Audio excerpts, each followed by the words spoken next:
Okay, good morning, afternoon, or evening, everybody. Welcome to the Discover and Access SAR Data with ASF Vertex, Better, Stronger, Faster webinar. This is your host, Jennifer Brennan. I've got 2 p.m. Eastern Time, so we're going to go ahead and get started here. What I like to do first is go over a few webinar logistics. To ensure the best audio experience, participants have been placed in silent mode, but if you have any questions or you have any issues, what I'd like for you to do is enter those into the Q&A pod, and you'll find that on the right-hand side of your screen. This works like a chat. Today's webinar is being recorded. The recording will be posted to our online Adobe Connect webinar catalog, as well as to our NASA Earth Data YouTube channel within a few days of completion. And what I'll do is I will send the recording links to all registrants, within a couple of days here. As far as timing is concerned, today's webinar will be 1 hour long with 45 minutes allocated to the presentation and live demonstration and an additional 15 minutes for the question and answer period. During today's webinar, we will have 2 speakers, Alina Ellis, who is a product owner at NASA's Alaska Satellite Facility Distributed Active Archive Center, or ASF DAAC, and Gregory Short, who is a senior software engineer at ASF DAAC. Once our speakers for today have finished with their presentation and live demo, we'll transition to a final optional set of polling questions. Generally, we give these questions just about 3 to 4 minutes or so, and then from there, we'll move directly to the Q&A period. During today's Q&A session, we will have a synthetic aperture radar specialist on hand. His name is Ken Arnaud. So if you have any SAR-related questions, feel free to ask those during the Q&A.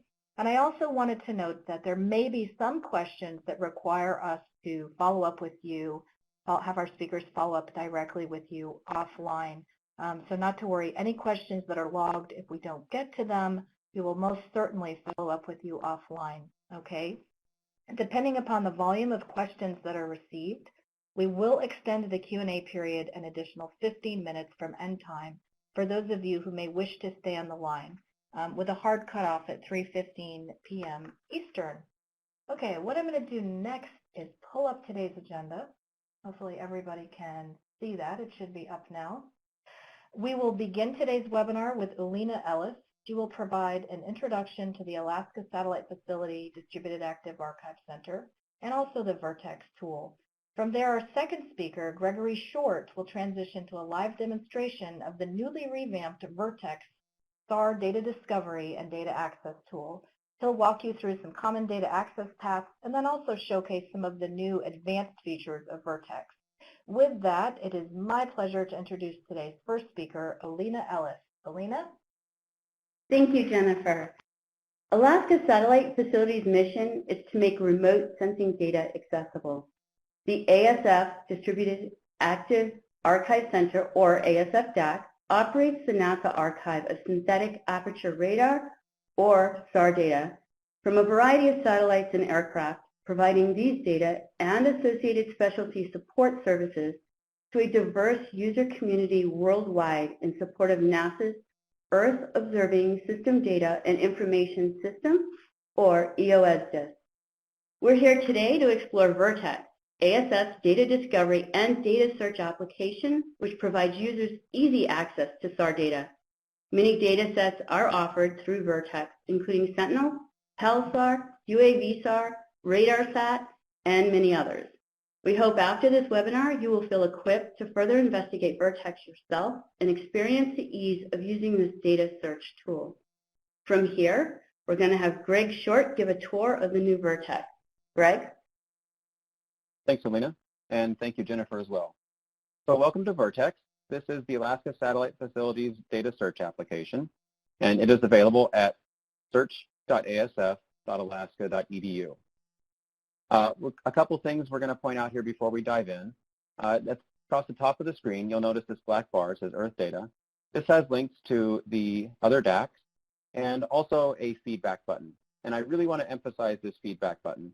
This is your way to communicate with us, and we really love hearing from users. This application couldn't have gotten to where it is today without feedback from users like you. So don't be shy, share what's on your mind, and reach out to us. Additionally, if you would like to contact us a little more directly, you'll notice a contact link at the bottom of the screen here. And clicking that will take you to the Alaska Satellite Facility webpage with direct contact information. So within Vertex here, I also want to point out this little menu over here in the corner.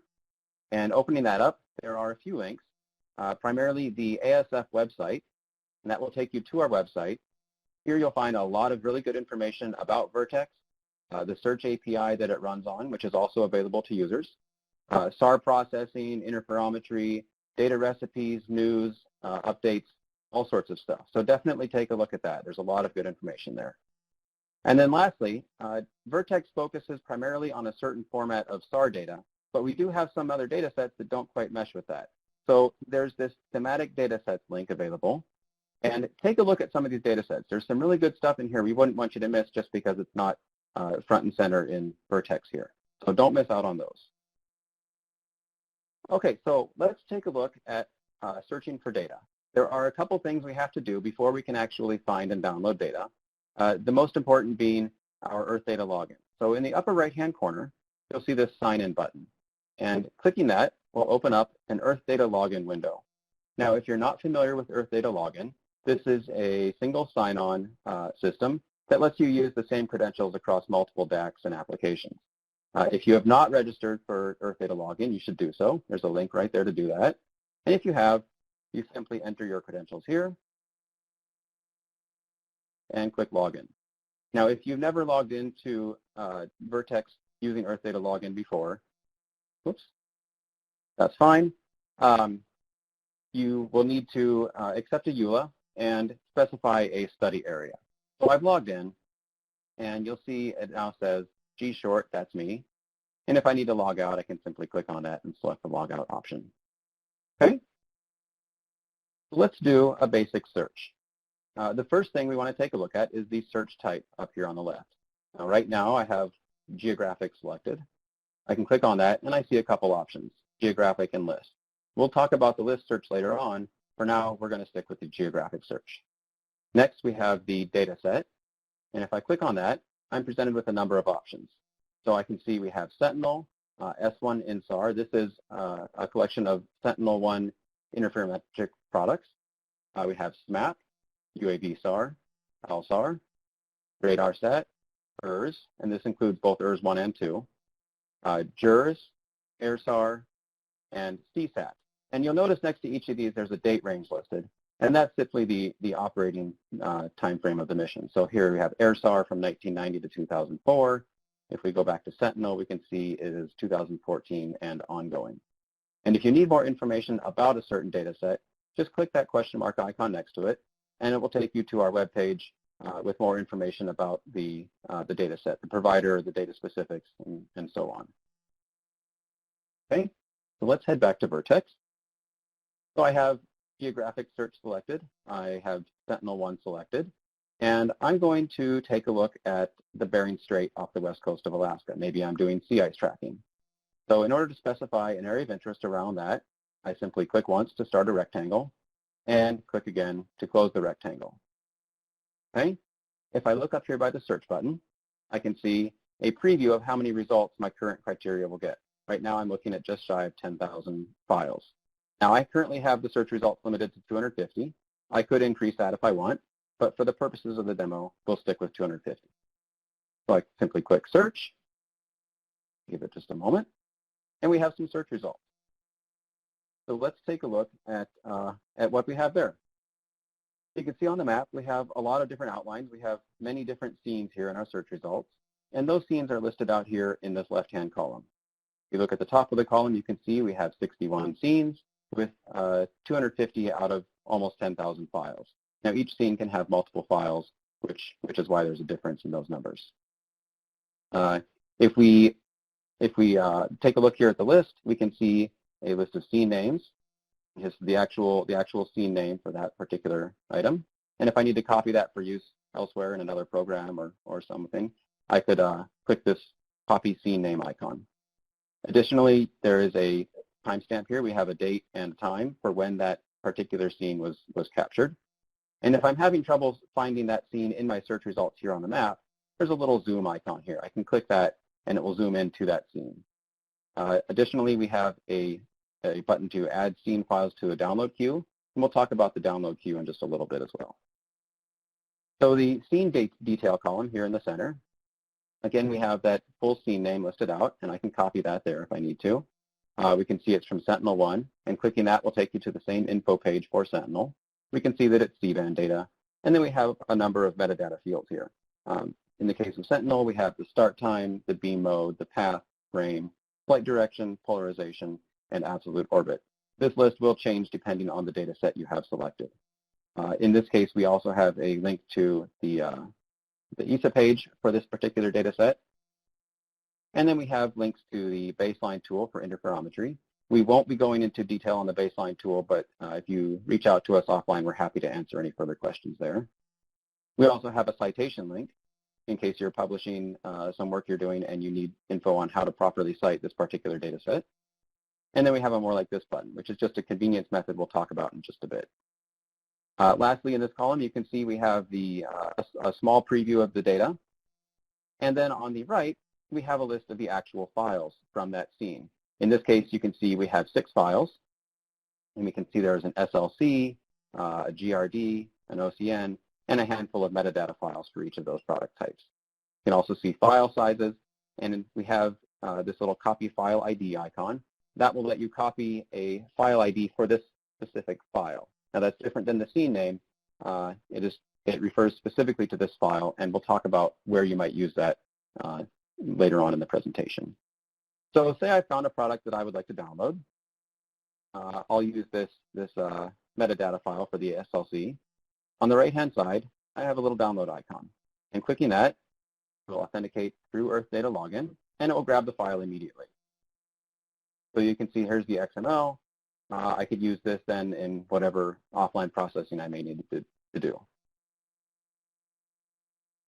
Okay, so let's take a closer look at some other map options here before we move on. So I searched over the Bering Strait. Maybe I need to go further north. At some point, the equatorial view doesn't really cut it at the northern and southern extremes of the world, so we have these alternate map projections. Of course, you can click the Arctic map view, and that takes you to a nice polar view of the world. And you can draw on this just the same as you could on the equatorial view. And we also have the southern polar view here. Click Antarctic map view, and that will take us to Antarctica. And again, you can draw just like you could on the other projections. For the rest of the view, or rest of this presentation, we will stick with the equatorial view. Okay, for our next search, let's add a few more parameters. For this, we're going to zoom in to Fairbanks, Alaska. And I'm using the mouse wheel to do my zooming there. There are also zoom controls here in the toolbar that you can use as well. So here's Fairbanks, Alaska. This is the home of the Alaska Satellite Facility. And I'm going to designate an area of interest around that. Simply click once, and then click again. And if we look, we can see the city here, and the runway at the southwest corner, and the Tanana River across the southern boundary. So next, I would like to narrow down by date range. If you see now, the predictive search results shows about 2,600 files. That's too many. We can narrow this down. So I have a start date and end date in the search filters up here. I could either type in using a month, day, year format, or I can click the icon to bring up a date picker. Now this date picker automatically constrains itself to an appropriate date range for that data set. In this case, 2014 to ongoing for Sentinel-1. So I'm going to say I would like data from May 1st, 2017, and I will say my date range should end on September 30th, 2017. And now you can see I've narrowed my search results down to a mere 300 files. Click search. Okay, we have some search results. Now the first thing you'll notice, my search results are much bigger than the search area I specified, and they're kind of blown out of the screen here. So a really quick way to view the entire extent of those search results is this Zoom to Results button at the top of my search results column. I click that, it will zoom me out, and now I can see the full extent of my search results. I can take a look at some of these products to see that they match what I want. This one seems pretty good. And I can see that the metadata looks appropriate to what I want. I can see a preview of the browse here. Say I want to constrain a little further. I have right now a kind of a mishmash of paths and frames and flight directions and such. That's fine. If I've decided I like this particular scene and I want others to match it, I can simply come down here to the metadata and say I want to match that flight direction. This one is descending. So I can click this icon and it will give me the option to set flight direction. And what that will do is it will add that search criteria to my current search parameters. So I've set flight direction descending. I'll say polarization will match that as well. And then I could also do, if I needed a nice tight stack for SAR, I would want to match that path and frame as well. And so I could click these and set as path start and end or both, and then do the same thing for frame, or I can just use that more like this button. It's a one step to match that path and frame immediately. And that will trigger a new search using the criteria. So now you can see I have 11 scenes with 60 files. And if you look at the map, you can see these all stack up very nicely. They're very tightly aligned. This should be a pretty good data set to work with. So now that I have that nice clean stack, I'm going to open up the Browse Image Viewer. So far, we've just used this little preview, but I need to take a closer look. So if I click on that, it brings up a Browse Image Viewer here, and this is a more detailed view of that same image. Now, you'll notice in the top left corner, we have a plus and minus. You can use these to zoom in and out, or you can do just like with the map and use your mouse wheel to zoom in and out, and you can click and drag to shift around within that image. So here I found Fairbanks again. That was our area of interest. You can see the city, you can see the runway, and you can see the river along the southern border. Now, I've zoomed in here and I found an area that I want to look at. If across the bottom of the screen, you'll notice a series of browse images. I can click through these and select a different scene. And now you'll notice it doesn't reset my view. I'm looking at the same location on that. And what I can do with this is that I can use this as a sort of rudimentary change detection. It's not a scientific analysis, but if there are large changes in these images that I might be looking for, say bodies of water freezing and thawing, foliage changes from forest fires, this can be a convenient way to spot those early on as you're searching for data. In the upper right corner of this window, you'll see the same scene details that were in that center column of our search results, and we have the same controls here as well. You can click on that icon to further constrain your search results, and then you'll see the same list of files as well on the right-hand side here. And if I find a file that I want, I can click on that file and download it immediately or add it to the queue. So what is that queue? That download queue is a way for us to manage multiple downloads. So far, we've simply clicked a single icon to download a file at a time. But maybe I need to download 10 files or 100 files or even 1,000 files. And that can get really tedious clicking through all of those. So what we do is we offer you a way to maintain a list of files to be downloaded at a later time. It is persistent across searches. So if you do a search and find some data that you like, you can add that to your queue. And then you can go back later and perform another search and add more data. And when you're ready, you can download all the files at once. There are a number of ways to add files to your download queue. The first we just saw was within that browse viewer. You could add them there.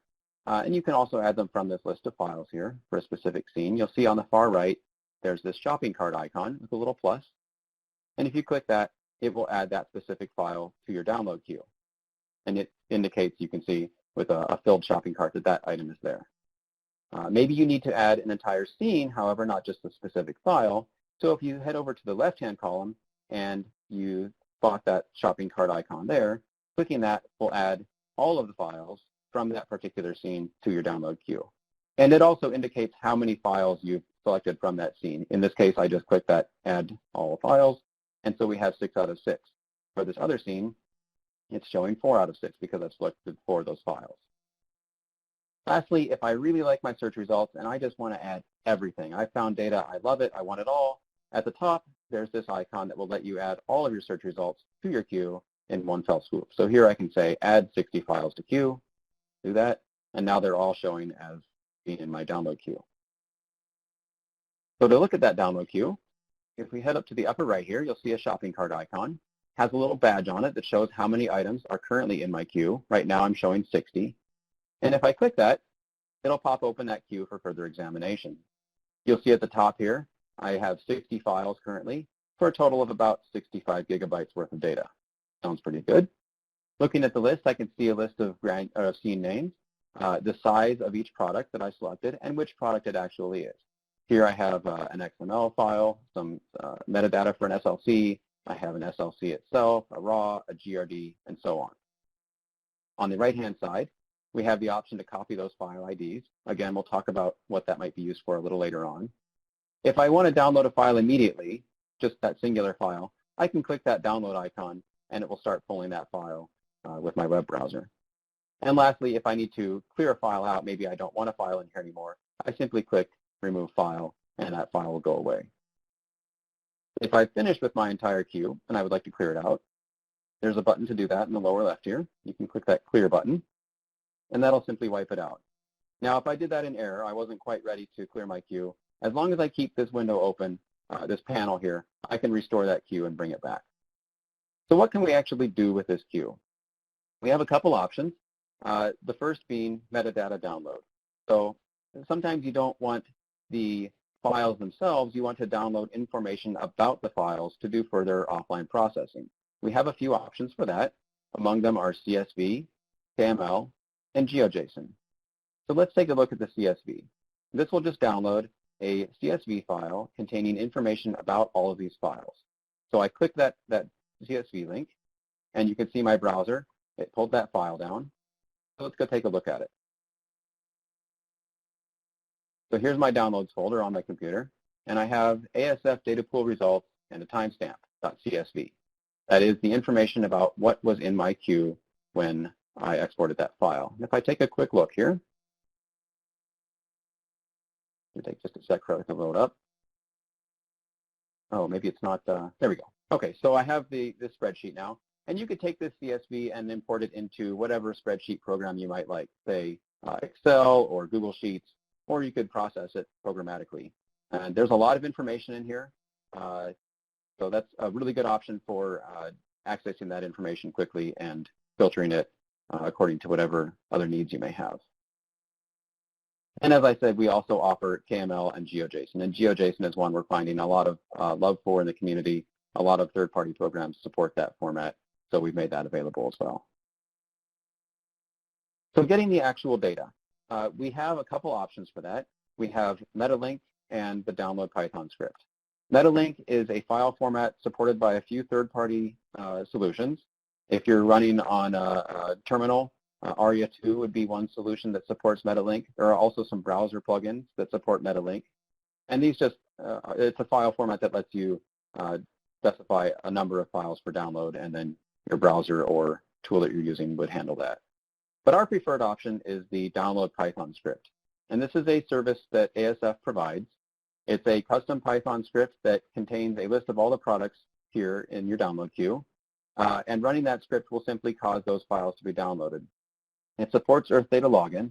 So if you need to authenticate against Earth Data Login to download these files, that's handled by the script. It also handles some quality of life issues, such as broken downloads. If you have a connection disruption, it will retry. If you already have a file that you're trying to download, it won't re-download it. It'll just use the one that's already on disk. And if any other DAACs are on the line and they're interested in this service, this is publicly available, and we do support other groups using this particular service. So please reach out if that's of note to you. So let's get that script. I'm going to click Download Python Script. And my browser does throw a little warning that says, hey, this is an executable thing. It's a Python script. Do you want to do that? I do. So I'll say keep. And you can see a moment later that finishes downloading.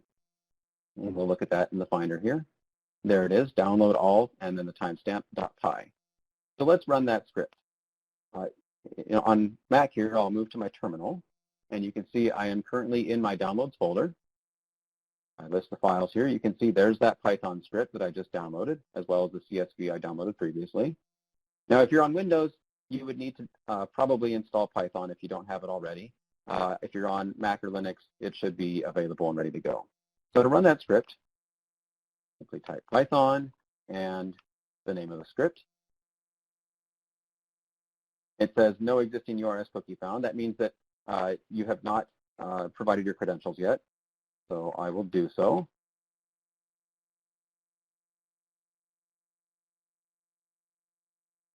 And once it authenticates against Earth Data Login, it will begin downloading that file. So it gives you a bunch of information about where the file is coming from, and then a download progress. And this will simply churn through all those files that were specified in that queue. I'll close that so we don't flood my connection for the demo here. And then once you have signed in with that script, it stores that session in a cookie jar on your computer. It can be reused later, so you don't have to authenticate every time. It should be possible to simply run the script the second time and you won't have to log in again. Okay, so let's clear my queue out here and move on. So I want to talk about some of the other search options, in particular the area of interest. For this, we are going to head south. We'll head down to Brazil and the Amazon.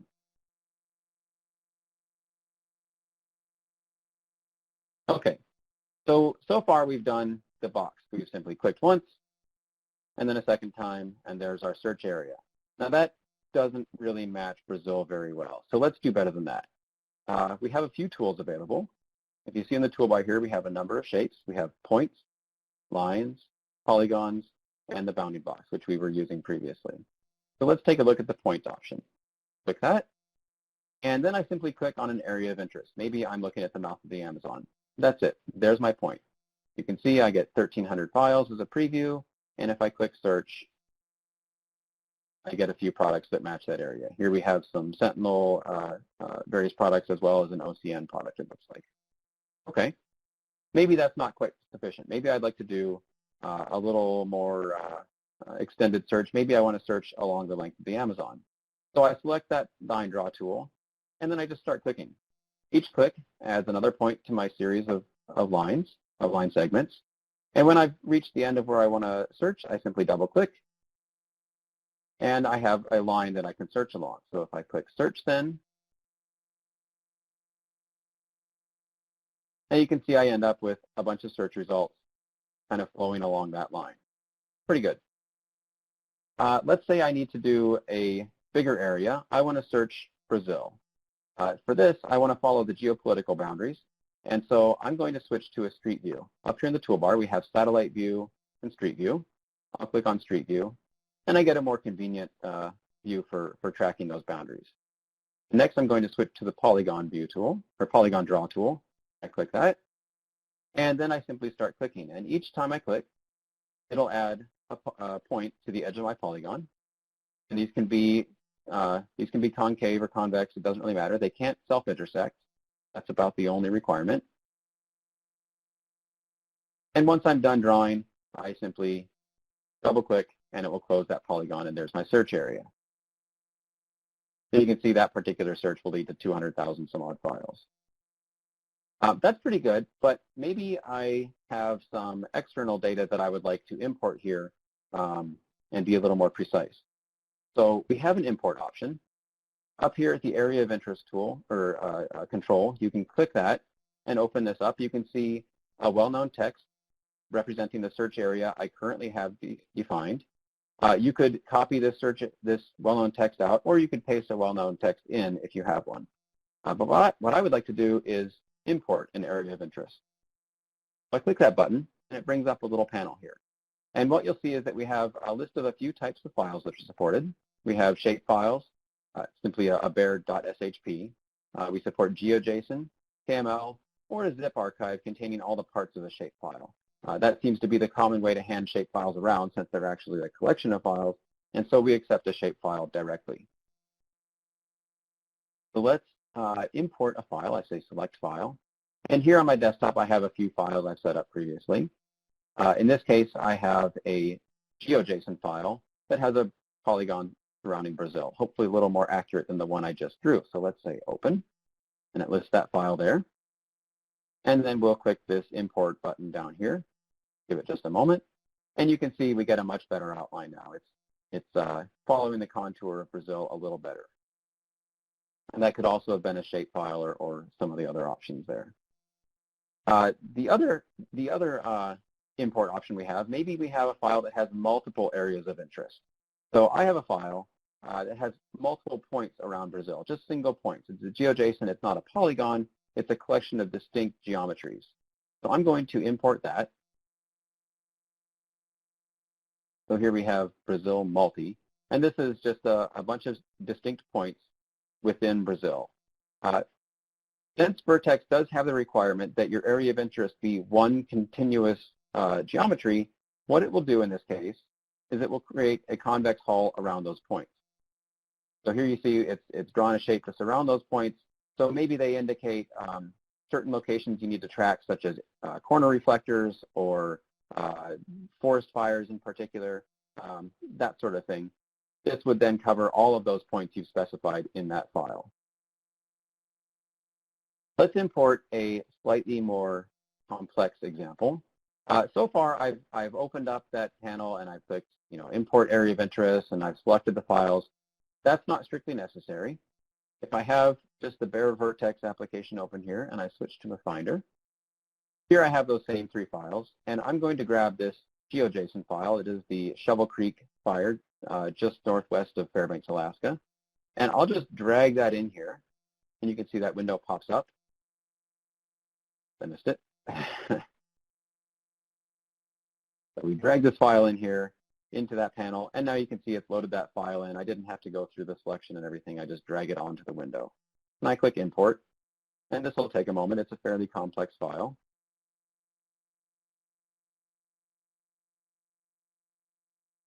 Okay, so we've got this complex file we imported here. Let's switch back to the satellite view since we're looking at some trees and hills out here. And you can see a nice outline there showing the particular shape file, or GeoJSON in this case, file we had. And this would be very useful if, say, a researcher had a shape file defining some area of interest and they could just hand it directly to Vertex.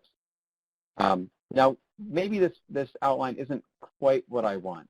I can edit this. So if I look at the toolbar here on the map, I have a few controls. There's draw new area of interest, edit, and clear. So I'm currently, as soon as I import an area, it goes to edit mode. So I can simply come out here to this shape and grab a point and start moving them around to change them. Now I can grab corners, or I can grab the middle of a line and create a new point. That's all fine. So I've got my search area here over the Shovel Creek Fire, these hills northwest of Fairbanks. Again, you can see Fairbanks down here in the corner. Let's increase our search criteria a little bit. So let's take a look at the top bar here. Previously, we had done start date and end date, but there are a lot of other options. So this filters button, if we click that, it'll open up a panel with a bunch of extra search options. Now, we had set some of these in our search results. We found that metadata, and we said add those to our search criteria. Those settings would show up here in this panel. Maybe we want to limit just to a certain product type, so we could say GRD only.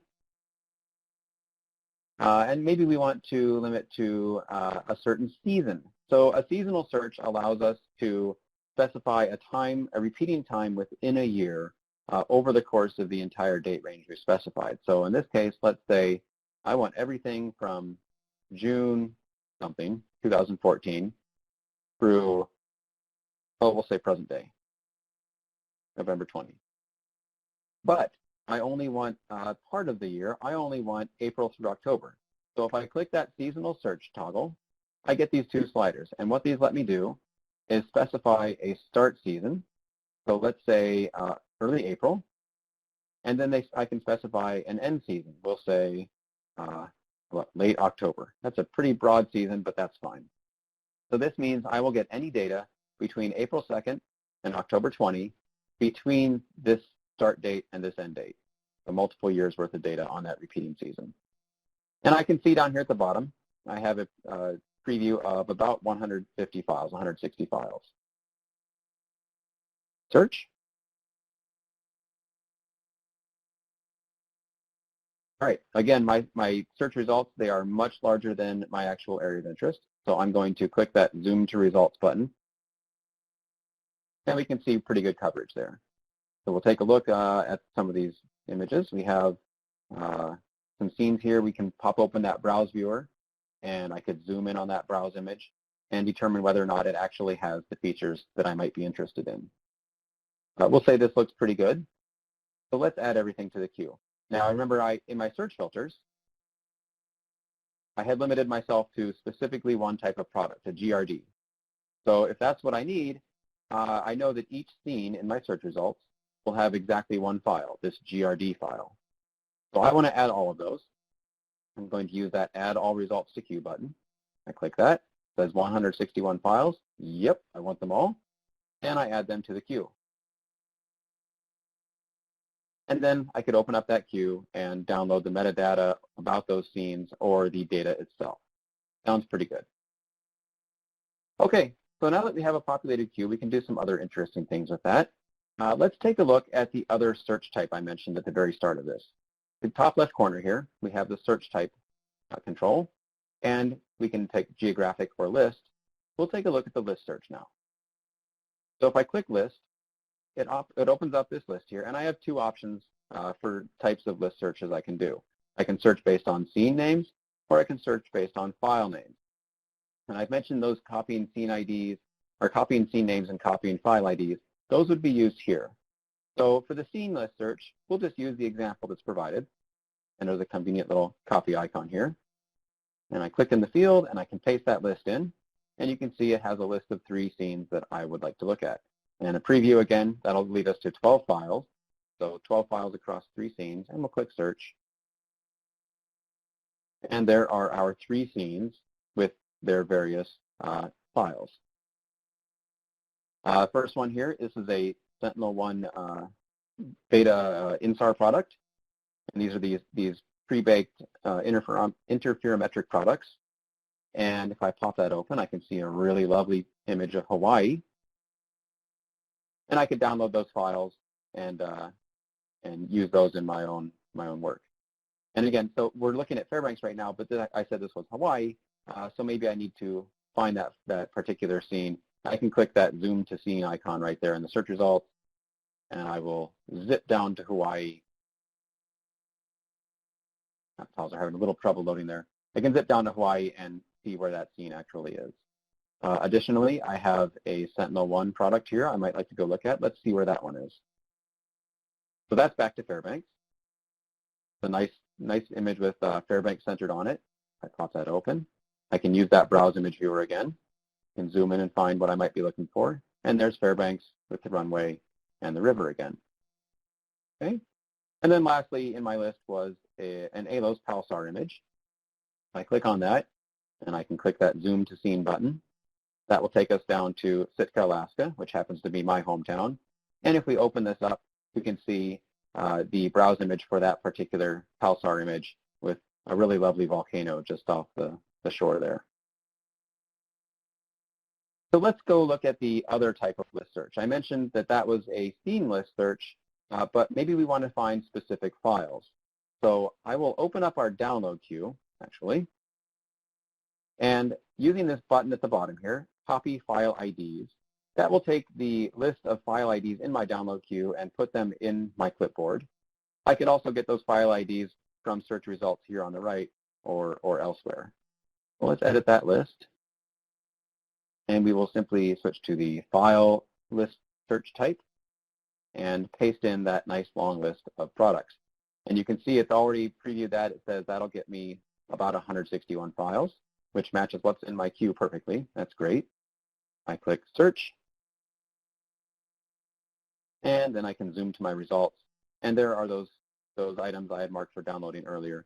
This could be really convenient if you had exported some metadata about the scenes to an external program, say a spreadsheet program, and done some analysis and narrowed down your results further.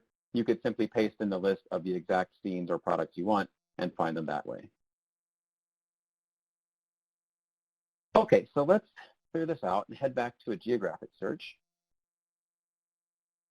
So far we've worked with fairly small result sets. We've kept this limited to 250 files. Let's work with some slightly larger ones. So I'm going to head south to the Bahamas, and I'm going to draw, we're using that polygon draw tool right there. I'm going to draw an area of interest roughly around the Bahamas. We're not too picky. And then again, I click to add points and I double click to close the shape. I'm going to head back up to the filters control up here and specify a few extra filters. In this case, I would like to just search for GRD products. And let's see, that gets us 2,600 files. That's pretty good. I can work with that. So I click search, and I get my 250 of 2,600 files. Maybe I want to get all those files, but I don't want to display them in Vertex. I would like to have them offline for processing. Or maybe my search results lead to 10,000 files, or 20,000, or even 100,000 files. There's not really an upper limit on this. We don't let you display that many in Vertex, but if you're doing this offline, you can do whatever you might like. You can have as many results as you want. So we support that. So if we click that little result limiter control underneath the search button, we can come down here to more files. And this opens up a little window with a few options. We can see a field that lets me type how many max results I would like to get. It defaults to 5,000, but maybe I want 50,000 or 500,000. That's fine. I also get an export format option, CSV, we've seen that before, JSON, and this would be a really good option if you want to use this data programmatically, if you have some software you've written that could filter the data for you. Additionally, the JSON output format has the most metadata. If you can't find some metadata that you need, some field in the CSV file, it'll be in the JSON file if we have it. There's also KML, MetaLink, which we've talked about before, and the bulk download script. You could download a bulk download script for very, very many files this way. And additionally, we have the Geo JSON option. So let's stick with CSV for the moment. And then we simply click that download results button. And I'll click that. So you can see my browser is now pulling down this file. And it's a fairly large file. We're already up to a couple megabytes here. We'll let that run for just a sec. Okay. And we'll show that in the Finder. So there's that large file I just downloaded. We can open that up. It'll take just a moment for the display to update here. Okay, so now we can see the spreadsheet, and this spreadsheet is, what was it, 2,500 lines long. It's a pretty long set of data. So then we could take this and do whatever post-processing we might need to get to the actual data we want. Additionally, we could export as JSON. And we can just change that output format to JSON and then click that download results button. And it'll open that up, and there we go, it's downloading. Takes just a moment for it to get started, and then it'll start pulling the data down. And as I said, there is more metadata in the JSON format, so that file is a little larger. I don't think we need to look at a JSON file right now, but there's a lot in there. Okay, I think I'm running out of time, so I'd better wrap this up soon.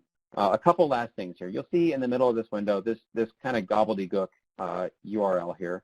This is a link directly to our search API that matches all the search criteria you've entered so far.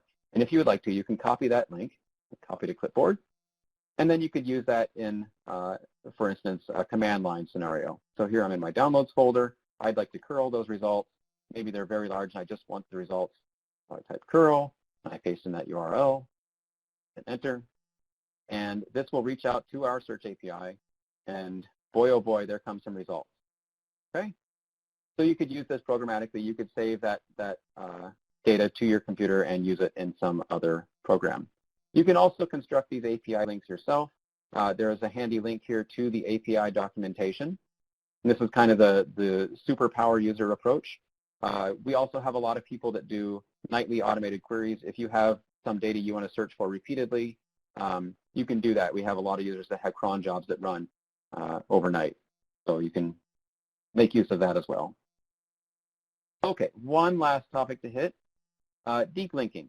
So the new version of Vertex, we really wanted to focus on making this usable across various users and platforms and shareable. And so what we have is that in the upper right corner here on this menu, you can click that and there are a couple options. We see copy search link and share with email. So if I click that copy search link, it will copy the current URL that's up here at the top of the browser window. And I can open another window and paste that in, and it will load up Vertex, and it will go to your area of interest, and it will execute that exact same search. And in fact, if you have a certain search result selected, it will even select that search result, assuming it's still available. You could also take that same link, and maybe you would like to use it in a publication, but it's a very long URL. So you could use a URL shortening service. Here's tinyURL, it's a popular one. I can paste that very long link in there, click that button, and now I have this nice little tiny URL. It's very short, and I could use that in a blog publication, or I can tweet it to a friend. I don't know, whatever you might like to do. And here we can open up another browser. I paste in that short little URL and go. And again, it'll load up Vertex, use my area of interest, and load those search results exactly as I had them. Lastly, we have the share with email option. And so I can click that, and that will use whatever email client I have configured, and it'll paste that long URL in, and I can put in a couple colleagues, perhaps, maybe Alina and our chief scientist, Franz. And then I can add a little message of my own. I can say, hey, check out these sweet search results. And I can send that off. And now when Alina gets that email, or Franz, they can simply click that link, and they'll be taken to this exact same view as I was looking at. Very convenient for sharing search results. So I think we're right on time, actually, and that about wraps up my portion. I will hand the mic back to Jennifer now, and I think then we have some Q&A planned. Okay, great. Thank you, Greg. At this point, what we will do is transition to the final set of polling questions. And while we're doing that, I just wanted to make a quick announcement. We understand and appreciate there's probably quite a few general and also more specific questions about synthetic aperture radar data and specific data holdings at ASF DAAC. What we'd like to do for today is really try to focus the question and answer period on any Vertex specific questions. Please enter all of your questions, any of your SAR questions, Vertex questions, and the synthetic aperture radar questions will be addressed. We're going to try to address those more directly offline via email. Okay, so we sincerely appreciate your participation. We're going to give these about 3 to 4 minutes, and then we'll move to the Q&A period. All right, thanks everybody.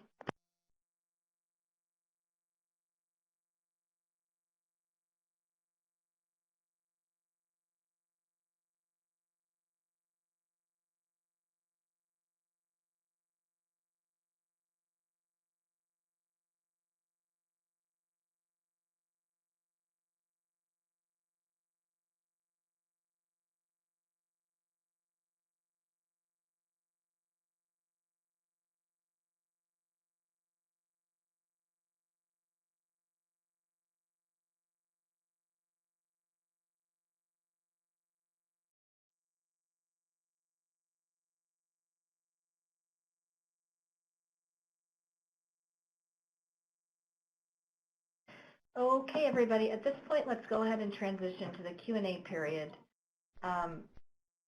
Maybe we could just address one of the, generic, there's been quite a few questions regarding,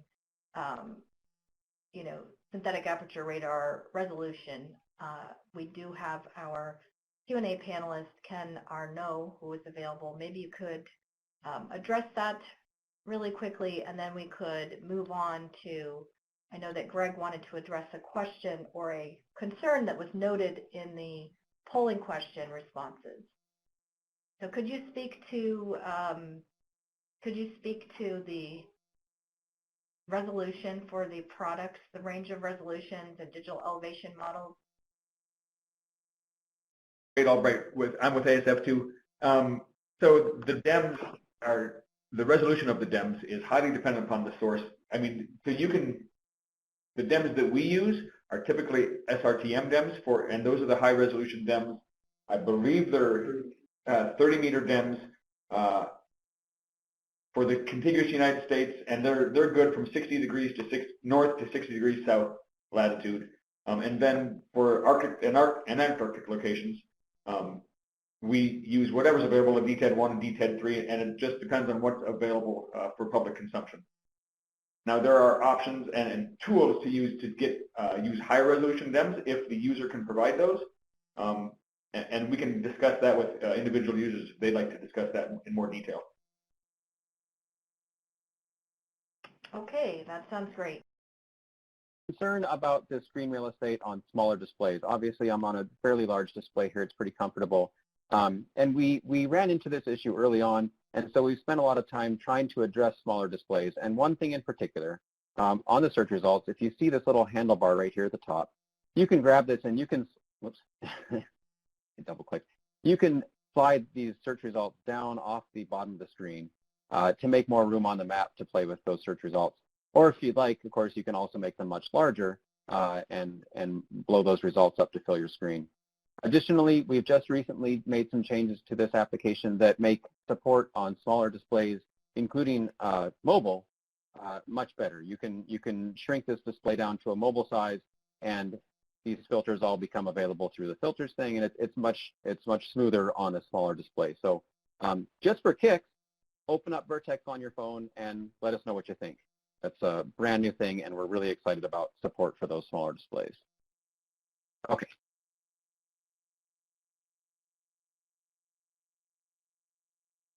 Okay, great, thank you. So there have been a couple of additional questions here. And one of them is, let's see here. How can you obtain digital elevation model data for locations that do not have data? Wade, I don't know if you have an answer for that. Well, that's a good question. So there are global DEMs available so SRTM did a global digital elevation model. However, it's just 60 to 60. There is the Arctic DEM that the University of Minnesota did that is publicly available.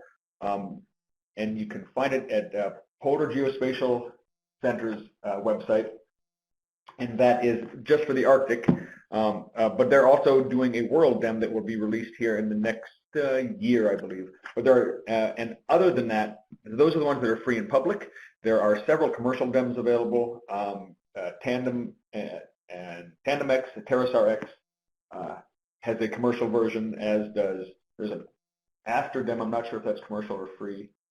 But there are many different options out there. The ones we use are free and public DEMs, and they're SRTM and then the DTEDs from the U.S. government. Okay, thank you. So the next question is, can I add grid lines, latitude and longitude, for a search over the ocean?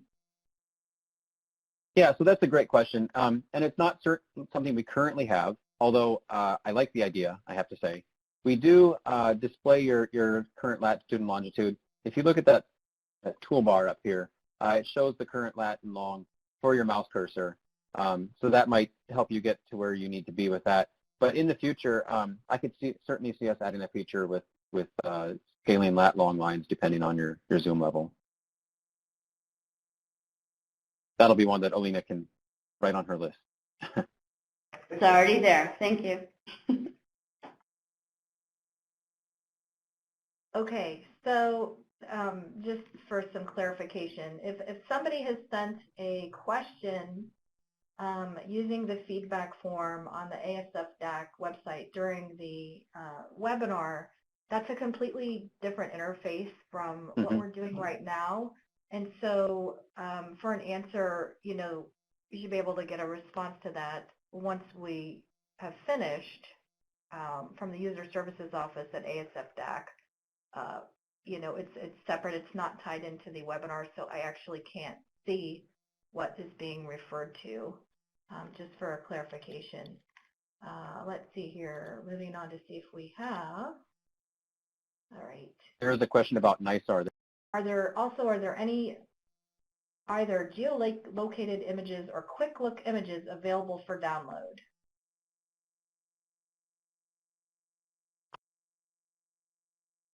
I'm not really sure if I grokked that correctly. Could you just read that again, please? I'm sorry. Sure. So the question is also, are there either geolocated images or quick look images available for download? Okay, thank you. So that would, let's see, Ken or Wade, maybe you have an answer for that. I don't recall if our browse images are geolocated or not. Do you happen to know? Well, all of our SAR products have requirements to be within a certain accuracy, and I'm not sure what it actually is because it changes for each product. You know, ERS has one requirement, RadarSat has another, and they've all been calibrated. And so there is an inherent geolocation accuracy in all of our SAR data products, but it varies from mission to mission and product to product. And those are in the ATV documents for each sensor, and those should be available on the ASF website. Okay, thank you, Wade. The next question is, what is the best SAR sensor for geologic studies?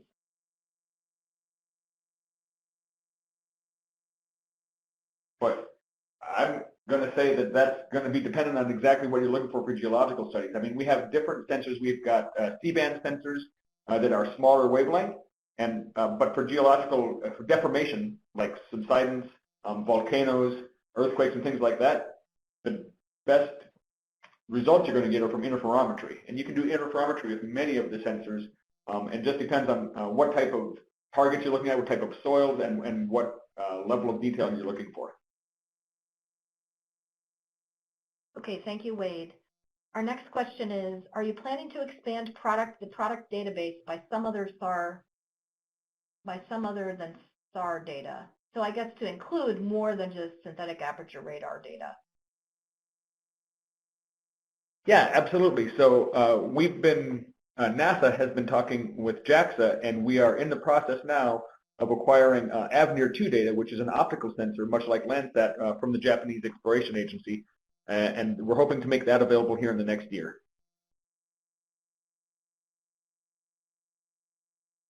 Okay, wonderful. Thank you. All right, let's move on down here.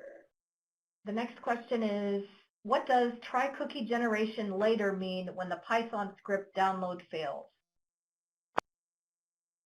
So this would be an error that might happen if the Earth data login system was having issues. These are complex projects across a lot of different agencies, and I guess nothing in life is ever perfect. So those systems do have trouble sometimes, and that would be the most likely cause of that. If you're having prolonged issues with that tool, please reach out to our user support group. We have some really talented people that have gone through a lot of these issues before and are generally pretty successful at getting things sorted out. Okay, great. Thank you, Greg. Let's see here. Moving down to an additional question. Okay, can you point us to resources describing the various uses of data on Vertex? Oh, absolutely.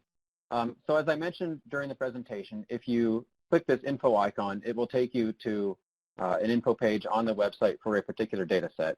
And that includes a lot of that information. For instance, here we have Sentinel-1 applications, information about the data and imagery, documents and tools, and so on. And these exist for all of these. This page, or a page like this, exists for each data set. And also, if you just search around on our website, there is a lot of information about the SAR data sets here. You can see information about all the individual data sets and other similar information. So I think if you swing by the website, you should be able to find what you're looking for in that regard. Okay, thank you, Greg. Let's see here. If that did not answer the user's question, if you can add additional detail in the Q&A pod, that would be very helpful. Okay, the next question is, how can we get high resolution data other than DEM images? Maybe someone at ASF wants to answer that. Can you restate the question? Sure. How can we get high resolution, I'm assuming it means to say data or imagery, other than digital elevation model images?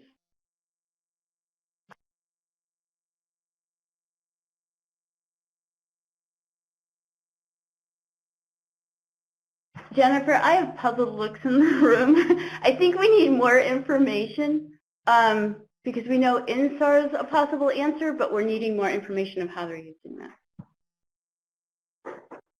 That sounds great. And again, any questions that you might have that are not addressed within the framework of the Q&A session today, we will address directly with the specific user offline. So if you could add additional detail, that would be very helpful. Okay, so the next question is, will there be an opportunity to play with EPSG reprojecting PyProj? So will there be an opportunity to play with EPSG reprojecting PyProj?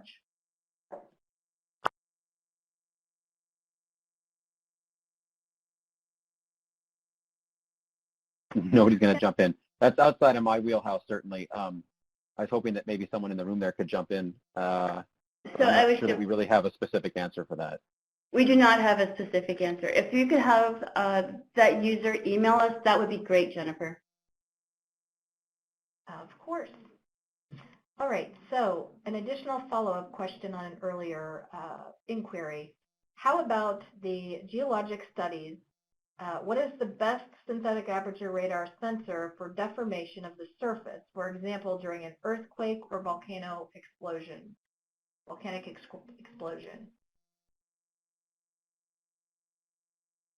I would take a stab at that. So I'm not a scientist. I am a software engineer, but I've been staring at this stuff for a while. And my first guess would be that Sentinel-1 would be the best pick right now, simply because it's good resolution and it has a lot of repeat passes. What is it? Every 3 or 6 days, there's a repeat pass.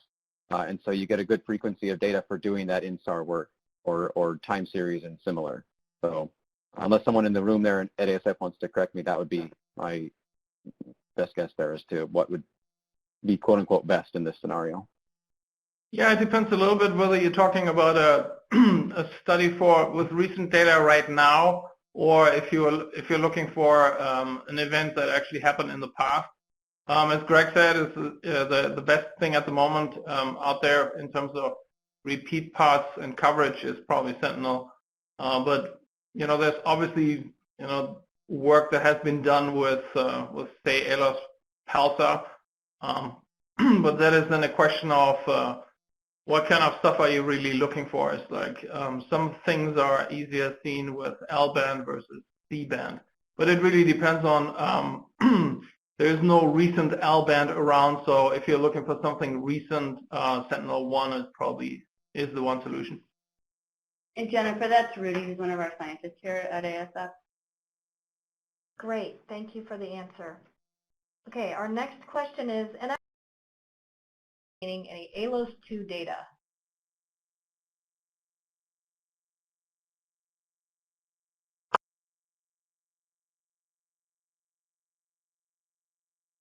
Is Wade still in the room? I feel like that'd be a perfect one for him. No, he just ran to another meeting. Okay, so what we'll need to do is follow up offline with this particular user. And thank you for the question.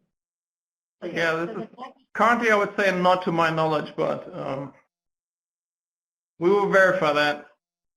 Okay, wonderful. Thank you. The next question is specific to Vertex. Are you planning to add a subset feature in the product to crop out areas of interest? That's a good question. There are a lot of moving parts in that, and I know that we've looked at subsetting before. It's a topic at ASF. We don't have active backlog to add that to Vertex, but we do have some things coming down the pipe that I'm probably not at liberty to mention that may be germane to those interests. So I guess my answer would be right now, no, but stay tuned potentially. That's accurate. Okay, great. Thank you. Are there any additional questions? We have about 6 minutes left in the extended Q&A period. Let's take a look here.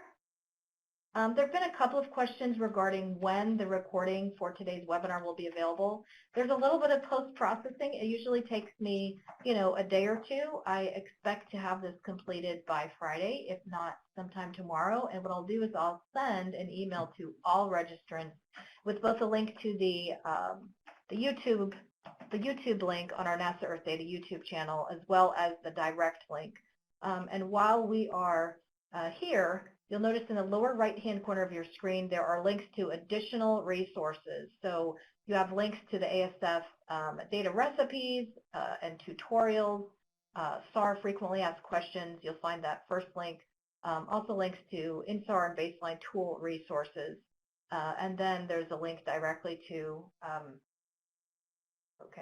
there's a link directly to the NASA ASF DAAC. All right, I'm going to put it back down to where it was. Are there any additional questions? And you'll notice to the left that I've included information about how to sign up for future webinars, the listserv.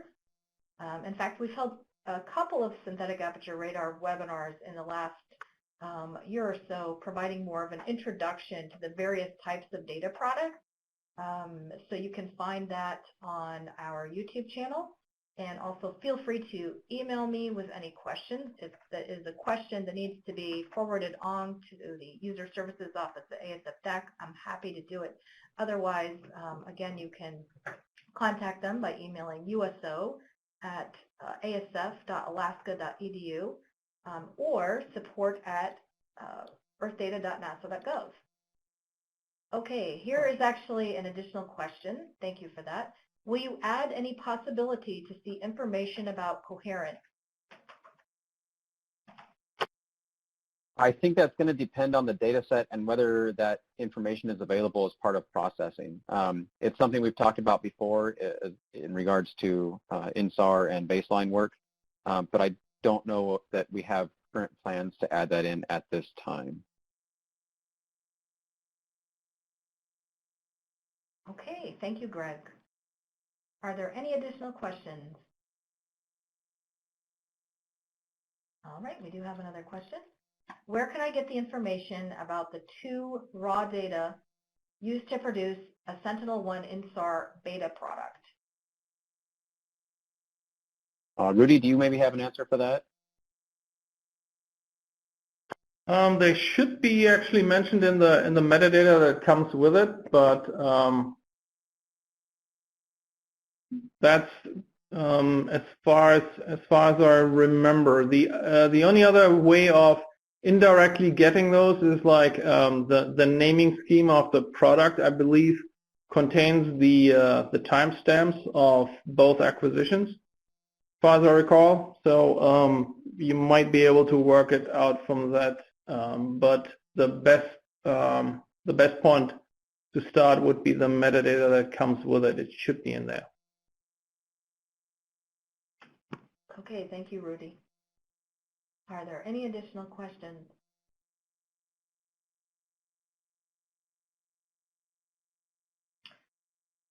All right, well, we really appreciate all of you joining us today.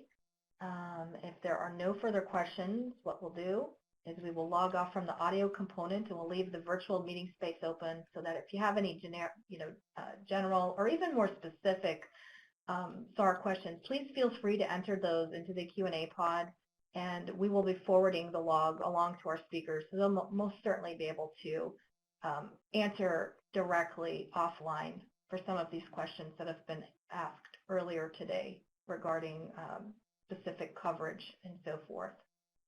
And then I just wanted to note that our next webinar will be held on December 3rd at 2 p.m. Eastern Time, and will focus on socioeconomic gridded population data products and a gridded population viewer at our Socioeconomic Data and Application Center.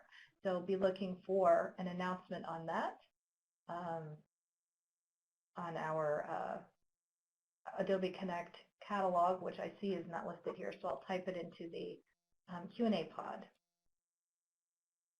All right, are there any further questions? Let me take one more look and make sure I'm not missing something.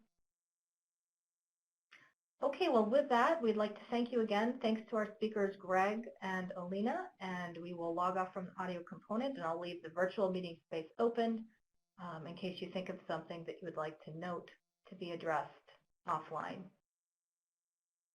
All right, thanks, everybody. Bye-bye now. See ya. Thanks, Greg.